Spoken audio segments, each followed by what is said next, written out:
Until a few weeks ago, Leroy, New York was best known as the birthplace of Jell-O. But now a medical mystery has thrust this small town into an uncomfortable spotlight. The case is drawing so much attention because the victims of this mystery malady are almost all teenage girls, classmates at the local high school. So could it be something in the water causing their condition, in the air, in their heads? Here's my co-anchor, Cynthia McFadden. It's all anyone on Main Street can talk about. There are just so many different rumors. Some people are weird about it. There's different stories. At the white-hot center of it all, the question of what is happening to the girls at Leroy Junior Senior High School. 15 of the 600 students have come down with a strange illness, a disturbing tic. But yeah, she was one I first spoke to and said... Their claims have gotten them national attention, but many of the families insist no real resolution. So we went up to see for ourselves what was going on. There we met Tracy Lubner and her friend Lauren Scalvo. Both 16 say they've been sick since last fall. What about the kids at school? Have they been understanding by and large? Some of them. A lot of them say that we're faking and that you're faking because you want attention. Seriously, why would we fake this? In fact, no one we talked to, not medical experts, not school officials, not the girls' parents, think they are faking. The girls are clearly suffering. And when it first started happening, what did you think? What was the first thing you noticed?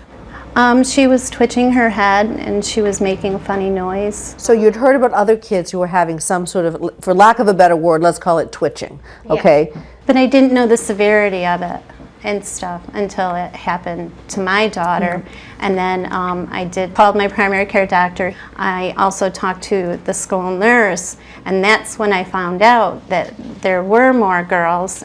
I first started seeing the girls in the beginning of October, and each case came in one at a time. Local neurologist Dr. Jennifer McVig diagnosed several of the girls with something called conversion disorder, a neurological condition in which psychological stress results in real physical symptoms. Surprisingly, neurologists say it's not that uncommon.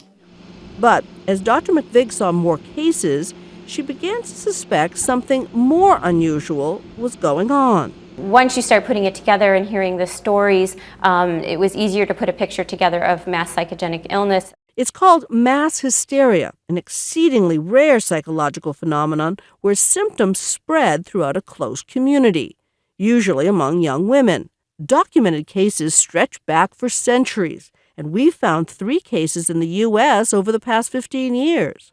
All in high school girls. They do get worse when you're together. Yeah. But the diagnosis of mass hysteria has enraged some of the parents here, who feel other possible causes have not been adequately investigated, especially toxins in the environment.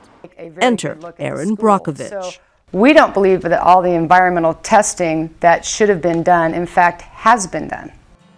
Brockovich's environmental crusading made her famous after she was portrayed by Julia Roberts for exposing a massive environmental cover-up in California.